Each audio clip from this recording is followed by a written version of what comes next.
Usap ako. Ano nga nangyari? Basta, ipaalala niyo sa akin na di ako magdadala ng mga anting-anting, rosaryo, para hindi ako nadidikitan ng mga masasamang espiritu, mga maligin yan. Hindi na, ibang na.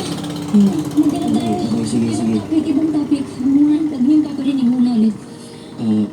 Sky, yung bahay kung saan pinagtaguan si Z, tsaka si Corazon Garcia. Base kasi dun sa mga trinabaho ko, parang konektado yung pangalan niya kay Coco Costco. Pinapa-research ko na sa mga kasama ko sa opisina. Bilang hindi ko magagawa yun kasi suspended na ako. Saan ba't magiging okay din ang lahat din? Kaya, kung kaya lang, pwede bang ipasabay ko na din yung dalawang ka-opisina ko. Si Wesley,